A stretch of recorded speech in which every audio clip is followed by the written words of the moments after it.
자, 오늘 함께 읽은 히브리서 4장 14절에서 16절까지의 말씀을 통해 때를 따라 돕는 은혜를 얻자, 이러한 제목으로 은혜를 나누고자 합니다. 본문은 이렇게 시작합니다. 우리에게 큰 대제사장이 계시니. 근데 여기 딱 보면 어법상으로 좀 맞지 않는 거예요. 큰 대제사장이 계시니. 우리도 흔히 쓰는 이 대화체 중에서 실수하는 부분이 뭐냐면, 우리 역전 앞에서 만나 이런 얘기 합니까? 안 합니까?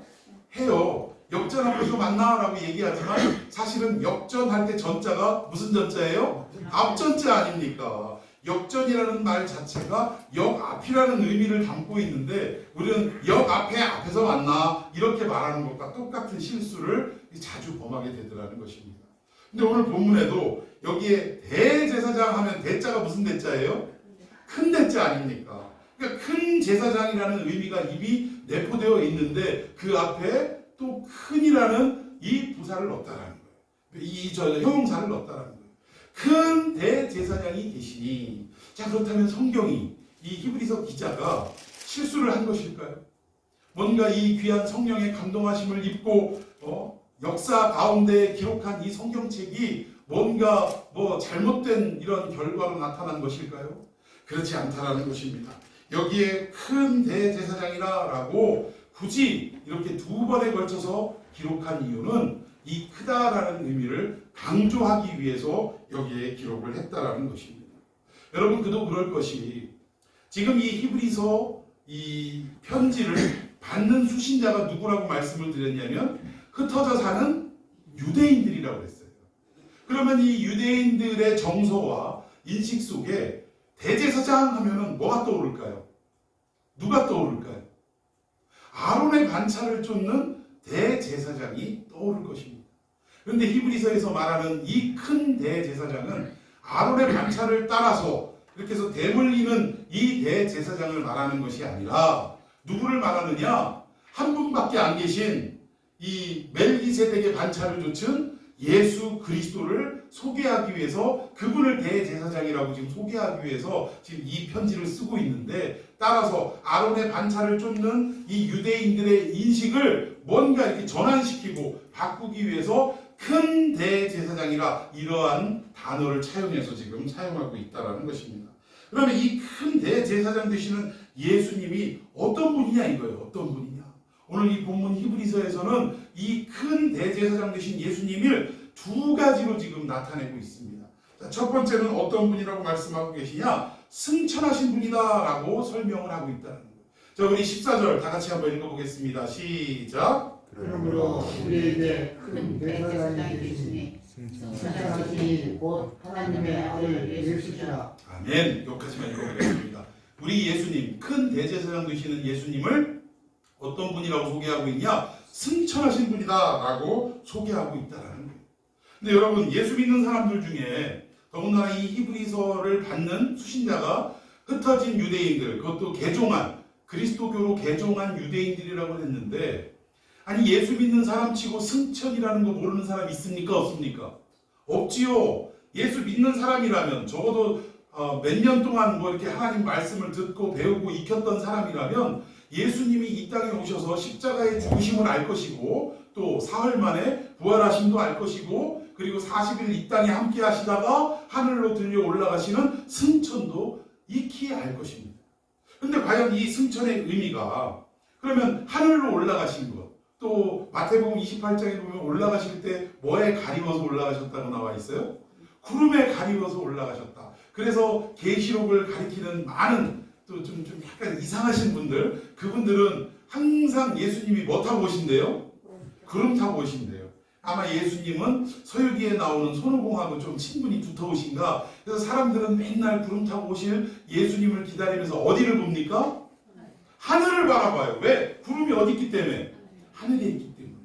그러니까 이게 보이는 진짜 구름이라고 생각을 하고 하늘만 바라보며 언제 주님 다시 오시는지 우리는 알 수 없으나 속히 오소서 하면서 늘 구름만 쳐다보고 있더라는 거예요. 도대체 어떤 구름 타고 오실까? 뭔가 삼각구름? 뭔가 특이한 거 있잖아요. 이 구름은 평소에 잘 못 보던 구름인데 혹시 저런 특이한 구름을 타고 오시지 않을까, 이러한 착각 속에 살아가는 오해도 있다라는 것입니다. 근데 정말로 이 승천이라는 개념은 물론 하늘로 올라가심, 이걸 승천이라고 말하는 것에는 틀림이 없습니다. 그런데 과연 이 승천에 숨어있는 내용, 본 의는 무엇인가, 이것을 우리가 좀 살펴봐야 한다라는 거예요. 이 승천의 궁극적인 목적은 무엇이냐, 우리 히브리서 9장을 한번 살펴보도록 하겠습니다. 히브리서 9장 11절 시작. 그리스도께서는 장래 모든 일을 대제사장으로 오사 손으로 지지 아니한 것곧이 창조에 속하지 아니한 더 크고 온전한 성곽으로 말미암아. 예, 여기에 보니까 예수님께서 하늘에 승천하셔서 어디에 가셨냐라는 것을 설명할 때 대제사장으로서 이 땅에 오셔서 결국은 부활 승천하시고 어디로 올라가셨대요? 손으로 짓지 아니한. 그러면 이게 손으로 짓지 않은 건 어디를 얘기하냐? 이 땅에 하나님의 임재가 있는, 하나님과 우리 인간의 만남과 어우러짐이 있는 장소는 어디였냐면 모세를 통해서 주신 성막이라는 제도였다는 거예요. 이 성막 안에, 지성소 안에서 하나님의 임재를 우리가 경험했다라는 것입니다.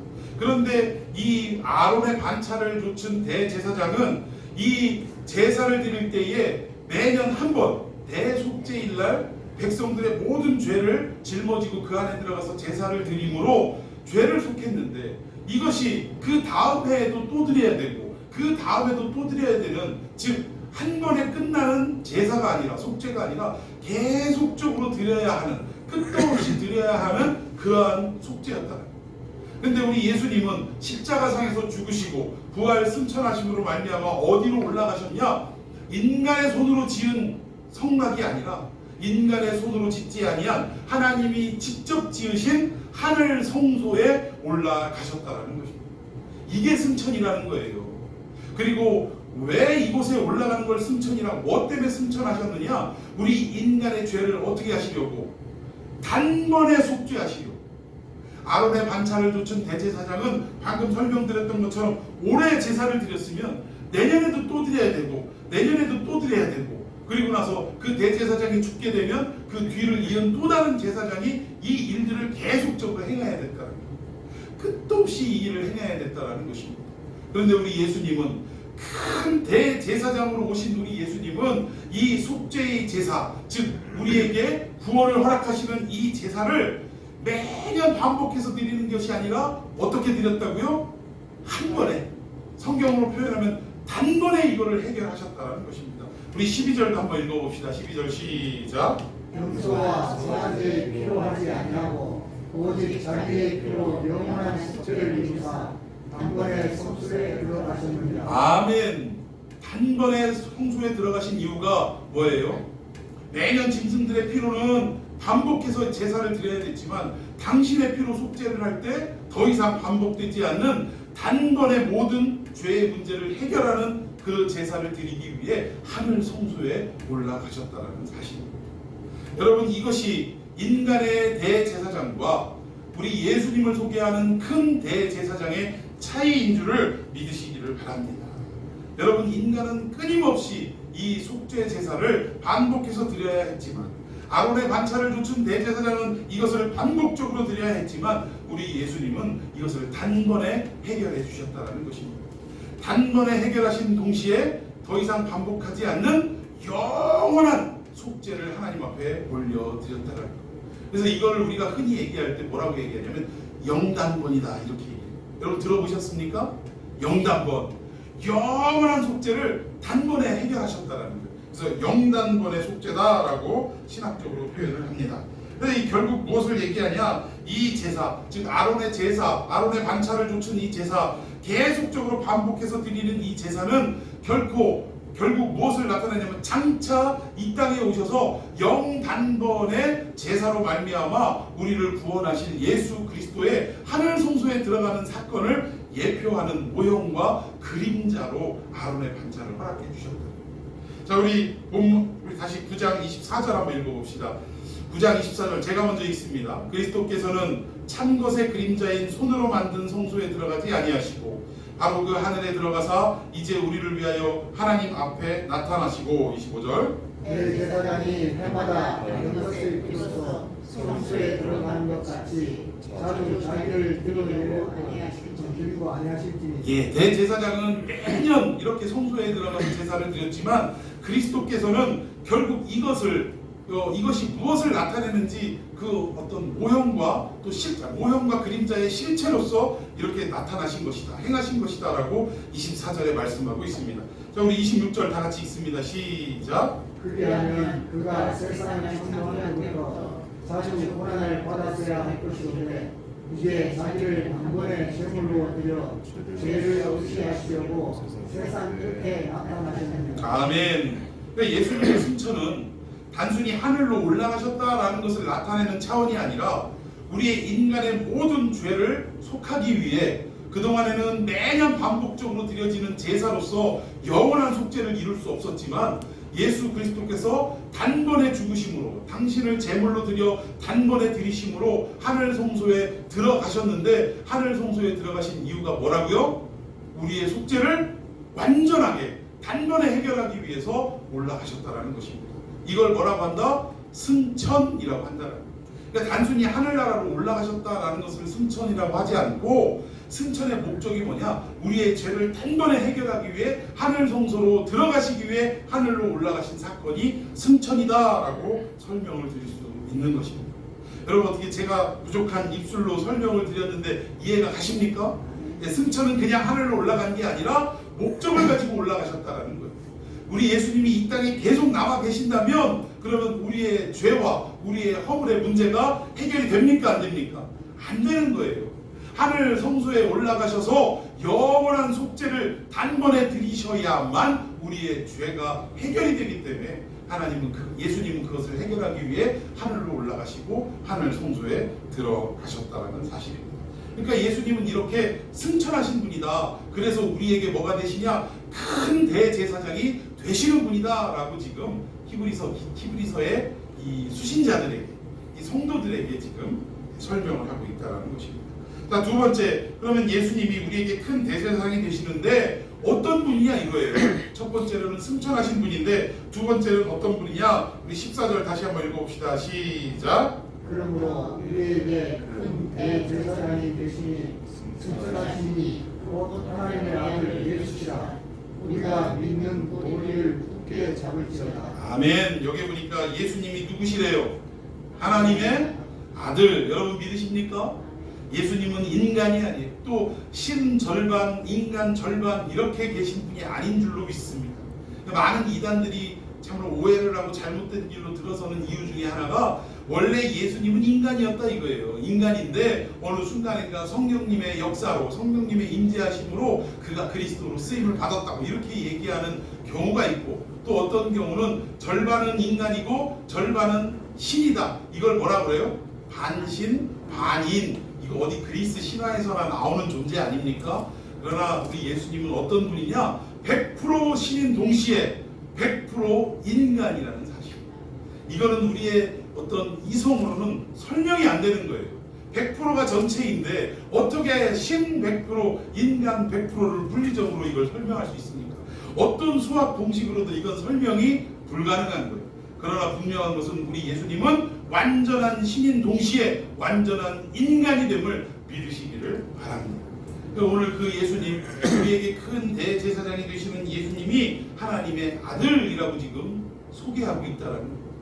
여러분, 예수라는 이름은 그 당시에는 흔한 이름입니다. 우리식으로 말하면 국어책에도 나오는 영희, 철수 이런 막 길에 채이는 게 영희, 철수 아니었어요? 근데 요즘은 영희, 철수 있어요, 없어요? 거의 찾아보기 어려워요. 요즘은 어떤 이름이 대세냐? 하늘이, 뭐 이런 거, 소망이, 뭐 이런 거 여러분 잘 익숙하게 들으시는 어떤 순 우리말 이름들 있잖아요. 그러니까 이런 이름이 있는데 뭐 이게 이런 이름들이 상당히 흔합니다. 그런 것처럼 예수라는 이름은 그 당시에 굉장히 흔한 이름이었어요. 뭐 예수님 당시뿐만 아니라 구약에서도 이런 이름들이 자주 나타나는데 대표적으로 성경에서 거론되는 인물이 누구냐? 여호수아라는 인물입니다. 그리고 또 누가 있어요? 선지자 호세아라는 이 이름이 결국은 예수라는 이름이에요. 예수아, 호세아, 여호수아도 결국은 예수아를 얘기하는 거예요. 결국 그렇게 흔한 이름인데 이렇게 길에 다닐 때마다 돌에 채이는 것처럼 흔한 사람 중에 한 사람이 예수님이 아니라 그분은 특별하신 분인데 어떤 분이냐? 하나님의 아들, 즉 무엇을 강조하냐? 예수 그리스도의 신성을 지금 강조하고 있다는 것입니다. 그러니까 예수님은 하나님 아들이시기에 승천하실 수 있는 분이 되심을 믿으시기를 바랍니다. 아무나 승천할 수가 없는 거예요. 하나님 아들이기 때문에 승천하실 수 있다는 거예요. 여러분 구약 전체를 우리가 통틀어 볼 때 이 대제사장 된 아론의 반차를 쫓은 제사장 치고 하늘에 승천한 대제사장이 있다라는 이야기를 들어보신 적이 있습니까? 없어요. 한 사람도 하늘로 직접 승천을 함을 입은 대제사장이 있다라는 얘기는 성경에 기록되어 있는 법이 없다라는 것입니다. 오직 예수님은 하나님의 아들이 되시기 때문에 그분만이 하나님의 나라에 하늘로 승천할 수 있는 그러한 자격이 있다라는 거예요. 근데 이분이 하늘로 승천할 때, 즉 하늘 성소로 들어갈 때 그냥 들어가신 것이 아니라 자기의 육신을 어떻게 했습니까? 제물로 다 내어주고 아버지의 집으로 들어가셨다는 사실이에요. 그러니까 결국 이 어려운 설명을 하는 이유가 뭐냐? 그 이유가 있어요. 왜 굳이 큰 대제사장이 우리 예수님이신데 그분은 승천하신 분이고 그분은 신성을 가지신 하나님의 아들이 되신다, 막 이렇게 구구절절히 설명하냐? 그 이유가 있다라는 것입니다. 그 이유가 어디에 있느냐? 14절 하반절에 보니까 곧 하나님의 아들 예수시라 라고 설명하면서 우리가부터 한번 읽어봅시다. 시작. 우리가 믿는 도리를 굳게 할렐루야. 그분이 이런 분이기 때문에 우리가 그 믿는 도리를 어떻게 하라? 굳게 잡아야 한다. 지금 이 이야기를 하는 것입니다. 지금 시대를 여러분들에게 배경을 설명드릴 때에 히브리서 이 서신이 흩어져 있는 유대인들에게 간 이유가 뭐라고 그랬어요? 이 글을 쓴 이유가 그때 당시에 지금 로마의 어마어마한 핍박과 박해를 받고 있는 상황이기 때문에 지금 이 믿음의 세계에서 떠내려갈 수밖에 없는 위기 가운데 처해 있다는 거예요. 이거 믿어야 돼, 말아야 돼. 아, 고민되네. 심지어는 유대인들은 뭐라고 그래요? 거 봐라, 예수 믿는다고 뛰어나가더니 그러니까 빨리 유대교로 돌아와, 모세가 최고지, 율법이 최고지 하면서 그들을 유혹하고 있더라는 거예요. 또 내부적으로는 교회 안에 거짓 교사들이 들어와가지고 야, 믿음만으로 어떻게 구원을 받아? 할례를 받아야지, 할례를. 이러면서 자꾸 복음을 왜곡시키고 있었다라는 것입니다. 이렇게 여러 가지의 공격과 도전 앞에 이 성도들이 믿음이 흔들리고 떠내려갈 위기 속에 처해 있는데 이러한 대상들을 향해서, 성도들을 향해서 히브리서 기자가 편지를 쓸 때 그래서 어떻게 해야 된다는 거예요. 힘들고 어렵지만 그래도 큰 대제사장이 우리에게 계시니까 그분을 어떻게 하라는 거예요? 붙잡고 의지하라. 지금 이 얘기를 하는 것입니다. 그분은 다른 분하고 틀려 하늘로 승천하신 분이고 그분이 바로 하나님의 아들 되시는 분이야. 따라서 우리는 그분을 향한 믿는 도리를 어떻게 하라? 굳게 붙잡아야 한다. 힘들고 어렵지, 고통스럽지, 그러나 끝까지 믿는 도리를 붙잡고 이 모든 어려움들을 극복하고 이겨나가자. 이런 메시지를 담아서 지금 편지를 쓰는 것입니다. 여러분, 이 시대에 우리도 얼마나 힘들고 어렵습니까? 교회 다닌다고 하면 이상하게 쳐다보고, 회사 월요일날 가면 어제도 갔다 왔냐고 물어보고, 도대체 그놈의 교회는 모이지 말라는데 왜 이렇게 모이냐 하면서 점점점 어때요? 지금 이 비대면 예배 때문에 교회의 세력이라고 표현하기 그렇습니다만 이 교회의 예전과 같은 그 모임이 활성화되지 않고 점점 교회의 힘이 약해지고 있다는 거예요. 여러분, 이렇게 믿음에서 흔들리고 떠내려갈 위기에 처해 있는 이 히브리서가 기록된 당시나 오늘 이 시대나 다를 바가 없다는 것입니다. 그래서 오늘 주시는 이 말씀은 흔들리고 우리의 믿음이 흔들리고 어떻게 해야 될지 알지 못하는 이 상황 속에서 뭐라고 말씀하고 계시느냐? 히브리서 기자는 변함없이 우리에게 너희가 믿는 예수 그리스도는 큰 대제사장이 되시니 그분은 하늘로 승천하신 분이시고, 그러니까 우리의 모든 죄를 단번에 속죄하기 위해서 하늘 성소에 들어가신 분이고, 그리고 그분은 또 어떤 분이에요? 하나님의 아들이 되시는 신성을 가지신 분이 아니시냐? 그러니 끝까지 흔들리지 말고 어떻게 하라는 거예요? 그 말씀 붙잡고 매달리고 의지하라. 이 모든 어려움들을 이겨내라 라는 메시지를 오늘 우리에게 똑같이 전해주고 있다는 것입니다. 여기에 보면 믿는 도리를 굳게 잡을지어다 할 때 이 잡으라 라는 말은 뭔가 이렇게 붙드는 행위적인 동사를 말하는 것이 아니라 이 의미는 뭐냐면 약속에 매달려라. 막 약속만을 우리가 의지해라 이런 의미지 뭔가를 막 붙잡고 늘어지는 이런 동사적 의미는 아니라는 것입니다. 그러니까 우리의 생각 속에 언제나 어려움이 찾아오고 또 이런 어떤 환난과 위기 가운데 우리가 들어가게 되면 어떻게 해야 되냐? 흔들릴 위기 속에서 끝까지 뭐만을 생각하라는 거예요. 하나님의 약속인 말씀만을 생각하라. 그 길만이 우리를 이 모든 어려움에서 극복하고 승리할 수 있도록 하는 비결이기 때문에 그렇습니다. 여러분, 신앙생활은 한마디로 얘기하면 뭐냐? 하나님의 약속을 믿는 그런 행위라는 거예요. 믿는 과정이 신앙생활이라는 것입니다. 힘들고 어려울 때 좌절되고 낙심되고 이 신앙생활을 더 이상 여기에 가야 하는가 마는가 이런 고민 속에 빠져 있을 때 그럼에도 불구하고 끝까지 하나님의 언약이 기억이 나고 그 언약만을 붙들고 살아가기를 원하는 이런 어떤 과정이 반복되는 것을 신앙생활이라고 이야기하는 것입니다. 여러분, 성경이 말하는 이 길은요, 뭐 요즘 유행하는 말처럼 한 번도 우리에게는 경험해보지 못한 일입니다. 하나님의 약속이 우리에게 떨어졌을 때 이 약속을 의지하고 이 길을 따라가면 우리에게 정말로 이 길이 펼쳐질지, 이 언약대로 펼쳐질지, 아니면 우리가 예기치 못한 또 다른 어려움을 만나게 될지 우리가 아직은 경험해보지 못한 길이라는 거예요. 한 번도 그 길을 가본 적이 없기 때문에 그렇습니다. 그러나 분명한 것은 그래서 두렵고 떨리고 어떻게 해야 될지 알지 못하는 상황 속에 있지만 그럼에도 불구하고 성경은 끝까지 이 약속에 매달려라 라고 우리에게 말씀하고 있다. 여러분, 예를 들어서 이런 거예요. 주일 성수하면 하나님의 복을 주신다라는 말씀, 이 말씀은 우리에게 떨어져 있는데 정말로 주일 성수를 할 때 우리에게 복이 되는지 안 되는지는 우리가 다 봤어요, 안 가봤어요? 안 가봤잖아요. 그러니까 이 길이 어떻게 될지 알지 못하니까 두렵기도 하고 걱정도 되고 한 번도 경험해보지 못한 일이기 때문에 그렇다라는 거예요. 그런데 하나님의 약속의 말씀을 기억나고 또 생각하고 그 말씀 따라 순종하게 되면 결국 어떻게 되느냐? 하나님의 약속이 우리의 삶에 그대로 이루어질 줄을 믿어라 라고 지금 히브리서 기자는 우리에게 조명하고 있다라는 것입니다.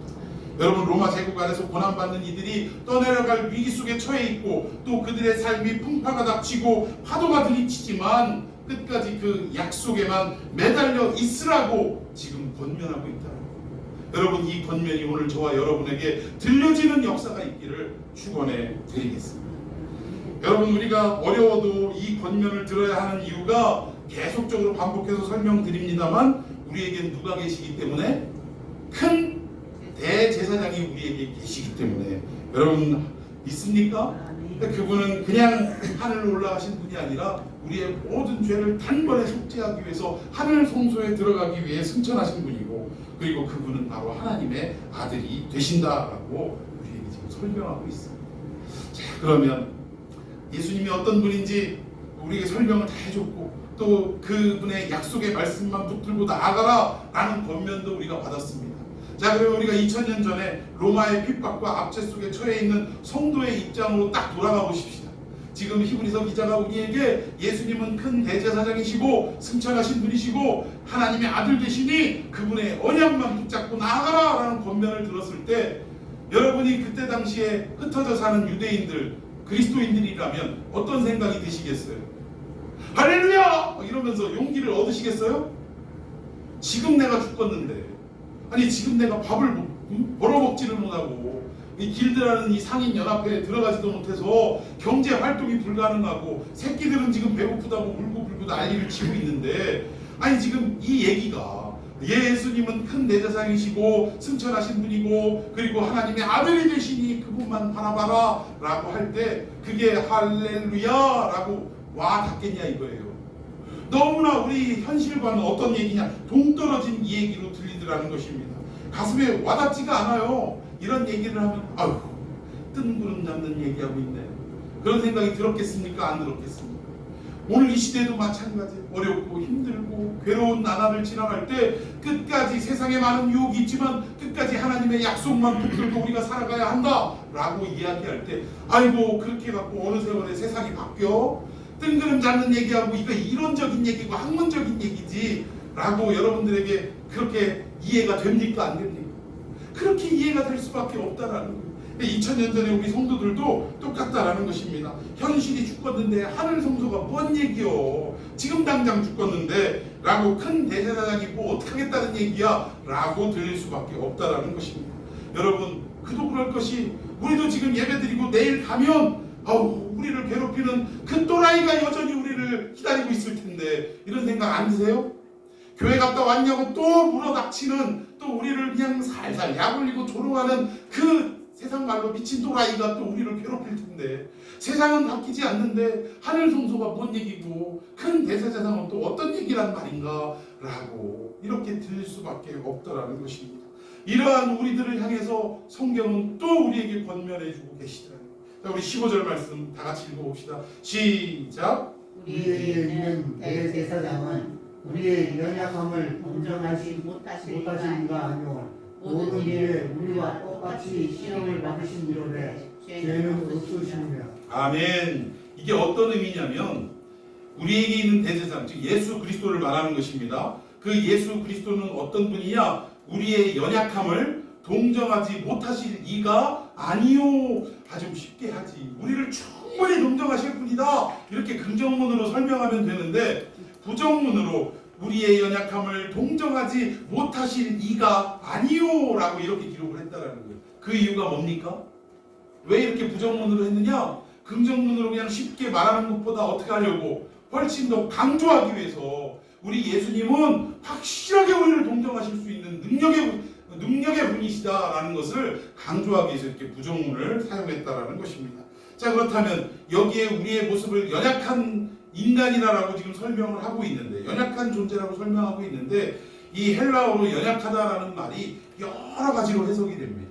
근데 그 중에 대표적으로 세 가지로 해석이 되는 게 제가 친절하게 여러분들 앞에 보실 수 있도록 이렇게 기록을 해놨어요. 이 연약함은 언제 사용하냐? 우리가 질병을 앓았을 때 얼마나 연약해집니까? 이때를 연약하다라고 표현을 해요.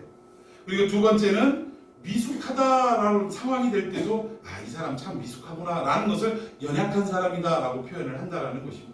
그리고 마지막 세 번째, 한계를 가진 것, 뭔가 이렇게 이 어떤 그 제한적인 것을 뛰어넘지 못하고 그 한계 안에 갇혀있는 사람을 볼 때 이 사람을 역시 연약한 사람이다 라고 표현을 한다라는 것입니다.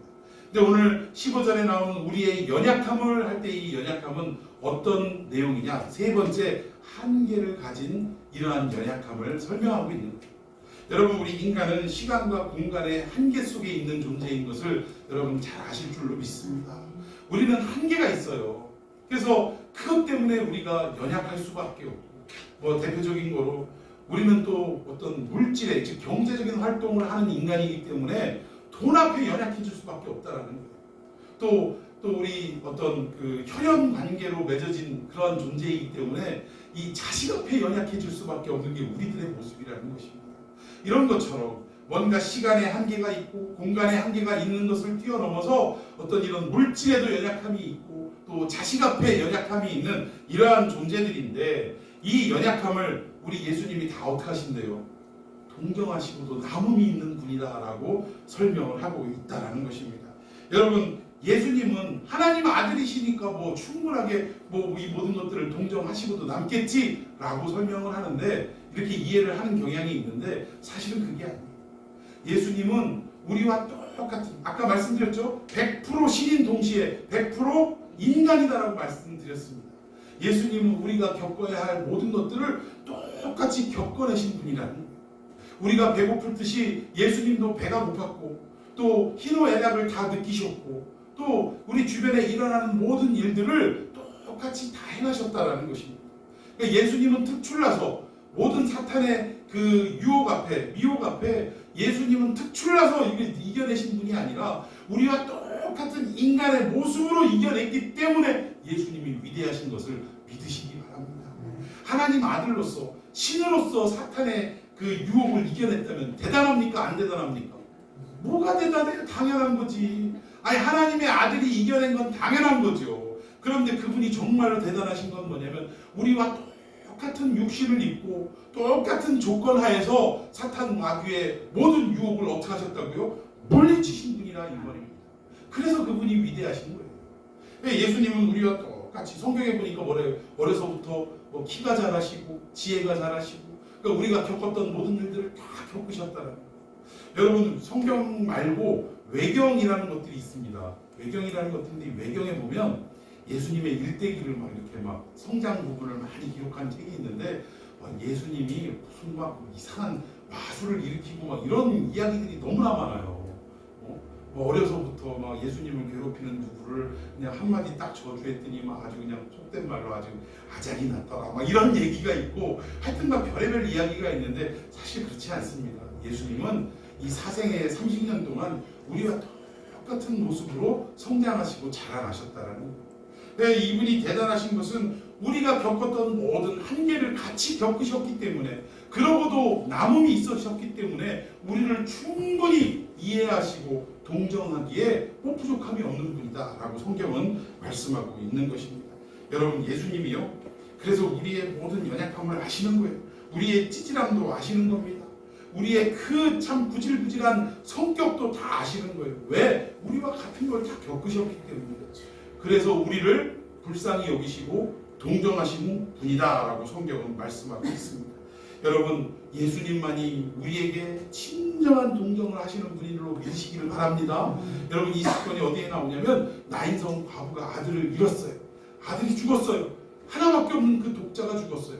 어찌 보면 이 과부에게는 인생의 희망이고 소망이 이 아들이 죽어서 이 세상에 낙이 없는 상태가 되었다는 것입니다. 그런데 사람들은 이 과부를 물론 동정을 했습니다. 근데 동정을 한 게 무엇으로 나타났느냐? 그저 곁에서 뭐 해주는 게 동정이에요? 같이 울어주는 거. 아이고 우리 안성댁 어떡하나 하나밖에 없는 아들 같으니 어떡하나 이러면서 옆에서 그저 울어주는 것, 이게 우리 인간이 해주는 동정의 한계라는 것입니다. 근데 예수님은 이런 동정이 아니에요. 여러분 이 과부에게 있어서 정말로 완전한 동정은 무엇이겠습니까? 아들이 사랑하는 것밖에 없는 거예요. 그런데 예수님은 이 행렬과 딱 마주쳤을 때 첫 번 하신 말씀이 뭐예요? 이 여자에게 뭐라고 하셨어요? 울지 말라. 아니 지금 아들 잃어가지고 그것도 인생의 소망이고 희망이고 유일한 낙이었던 아들이 죽어서 지금 울고 있는데 그 여자에게 울지 말라라고 하는 것은 예수님이 어떤 의도를 우리가 눈치챌 수 있습니까? 이 아들을 살려줄 테니까 더 이상 뭐 하지 말라는 거예요. 울지 말라. 아니 살려주면 우는 이유가 사라지는 거 아닙니까? 자, 그리고 더 이상 울지 말라 하시고 어떻게 하셨어요?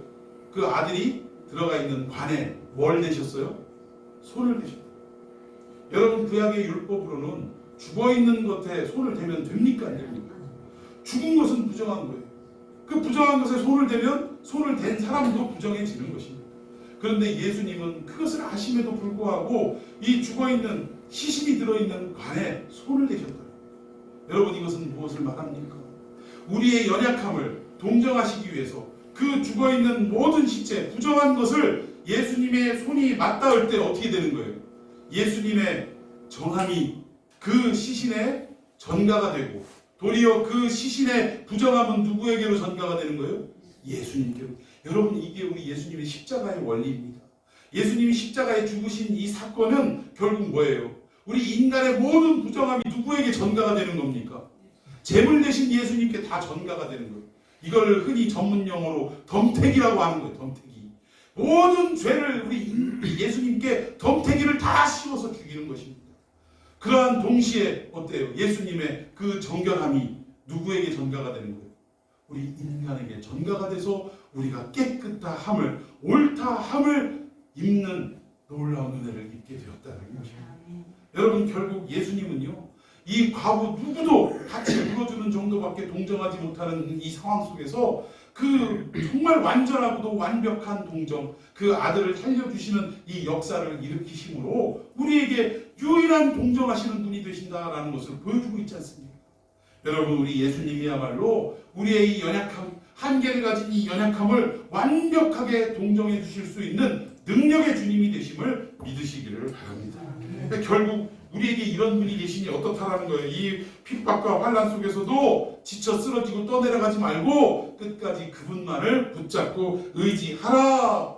얼마나 뜬구름 잡는 얘기처럼 들렸겠어요. 하늘 성소에 승천하시고 하나님의 아들 되시고 큰 대제사장이 되신다니까 아이고 죽겠는데 지금 뭔 소리요 하고 있는 그들에게 오늘 15절 말씀 우리의 연약함 다 알아.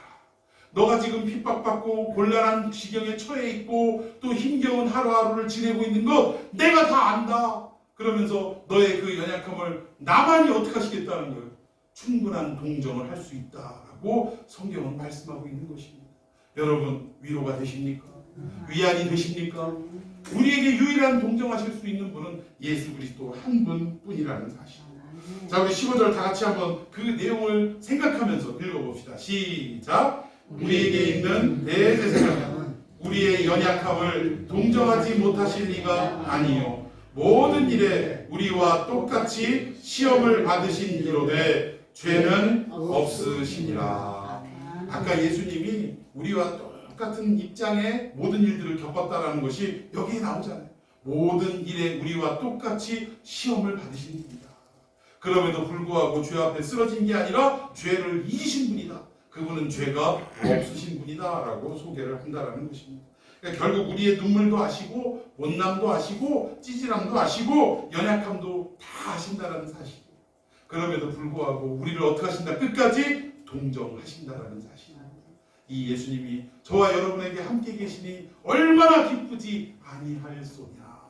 여러분 이 말씀이 위로가 되기를 축원해 드리겠습니다. 자, 우리 결론적으로 그럼 우리 어떻게 해야 되냐 이런 큰 대제사장 승천하신 분, 하나님의 아들 되시는 분, 그리고 우리를 충분히 동정하시는 이분 앞에 우리가 어떻게 해야 되느냐? 16절 시작. 그러므로 우리는 긍휼하심을 받고 그를 따라 돕는 은혜를 얻기 위하여 은혜의 보좌 앞에 담대히 나아갈 것입니다. 아멘. 여기에서 오늘 제목을 차용을 했습니다.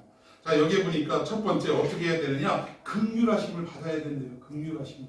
여러분 이것은 우리 인간에게 가장 기본이 되고 기초가 되는 이러한 사항인 줄로 믿습니다. 우리 인간은 하나님 앞에 긍휼함을 받지 못하면 아무것도 아닌 존재가 될 수밖에 없다라는 거예요. 그래서 우리가 늘 이것을 고백하는 것을 뭐라고 표현하냐? 이걸 기도라고 얘기하는 거예요. 하나님 나를 불쌍히 여겨달라. 기도를 말하는 것입니다. 그러니까 우리는 늘 어떻게 해야 되냐? 하나님 앞에 기도하는 존재가 되어야 한다라고 지금 말씀하고 있다라는 거예요. 자, 그리고 두 번째 역시 기도하라는 이야기인데 기도하는데 무엇을 구하는 기도를 해야 되느냐? 때를 따라 돕는 은혜를 얻기를 기도해야 된다.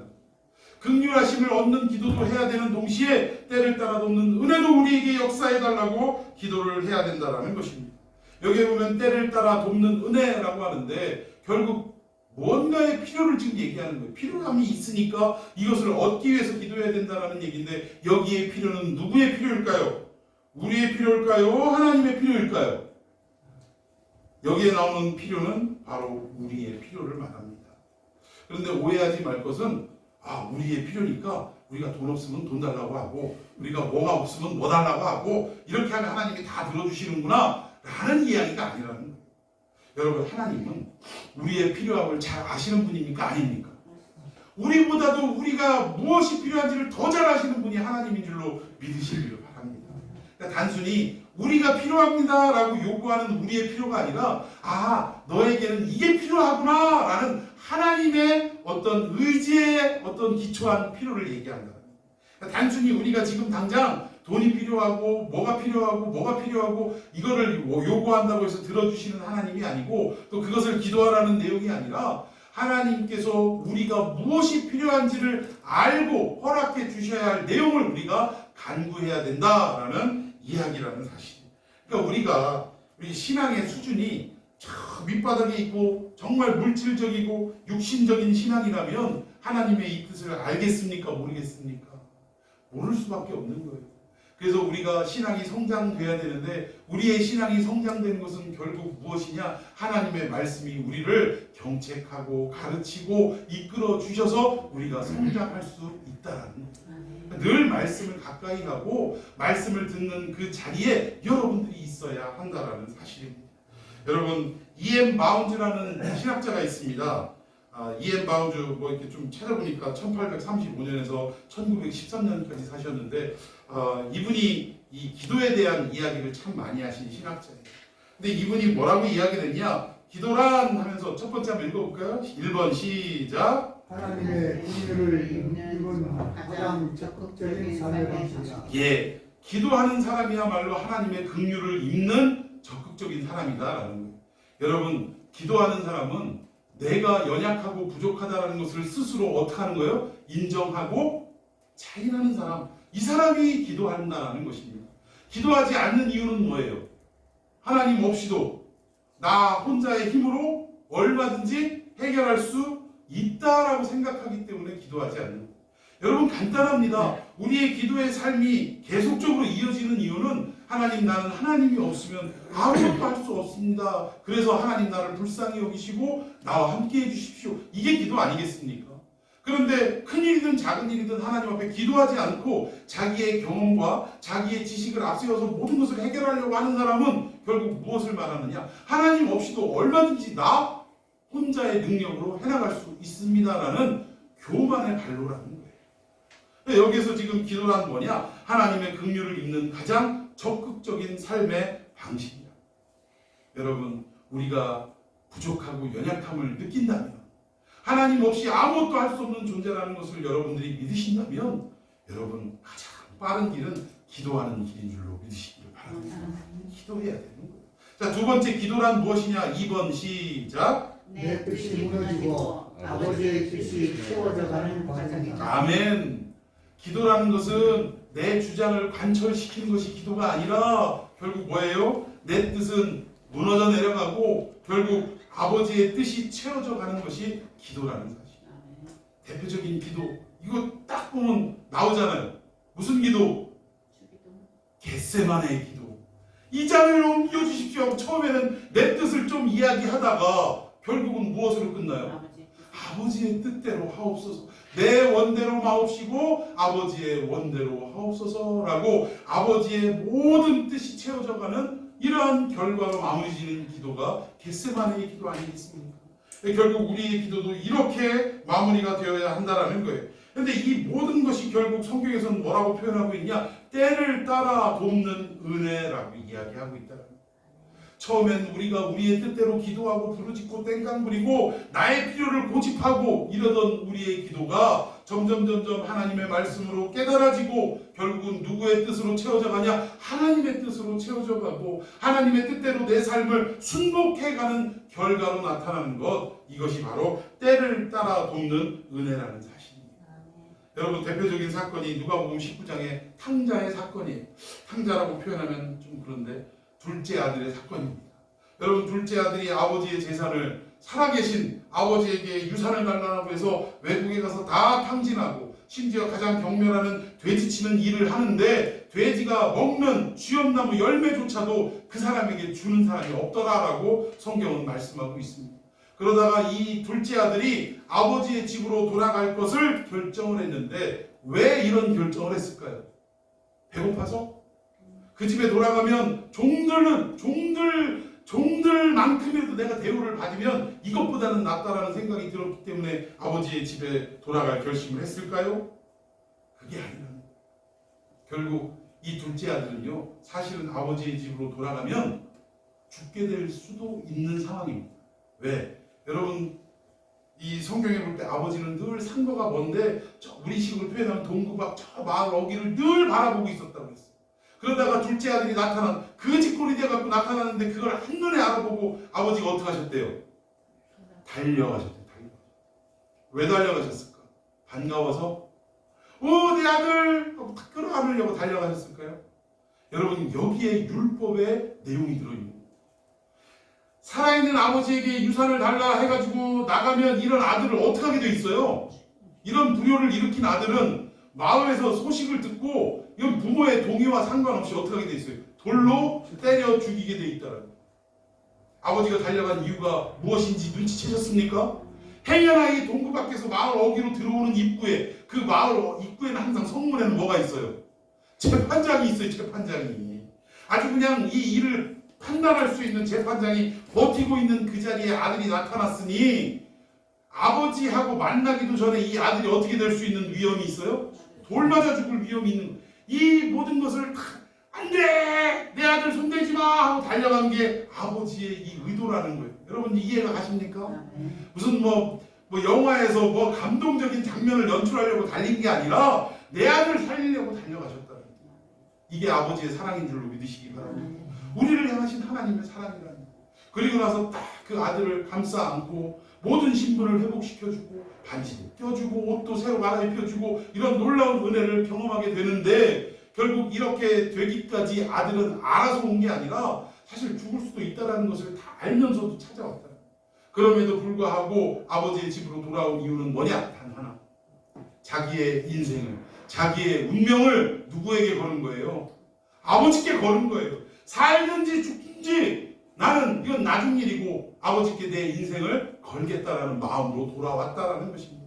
죽으면 죽는 것이고 또 살게 되면 살게 될 것이다라는, 마치 에스더의 기도처럼 죽으면 죽으리라라는 이 마음으로 내가 아버지의 집으로 돌아오겠다. 인생을 걸고 운명을 걸고 돌아왔다라는 것입니다. 여러분 오늘 말씀의 핵심이 바로 이 내용이에요.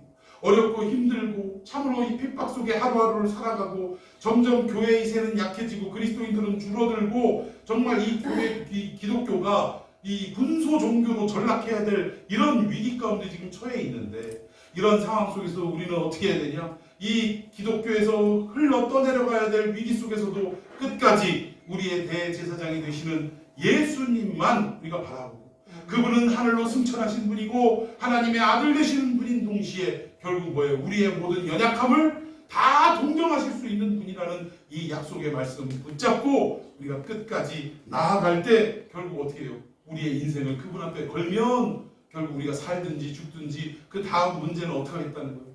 신경 쓰지 않겠다 이 얘기입니다. 살든지 죽든지 지금 이 상황에 오직 예수님만 붙잡고 나아가는 것, 이것이 우리가 취해야 될 행동이라는 사실. 여러분 이게 신앙의 성공인 줄로 믿으시기 바랍니다. 여러분 이 약속의 말씀 생각하면서 정말 이 나그네 길, 순례의 길을 걸어갈 때 여러분에게 이 말씀이 원리가 되고 기초가 되는 역사가 있기를 예수님의 이름으로 축원해 드리겠습니다. 자, 우리 합심해서 말씀 붙잡고 기도합시다.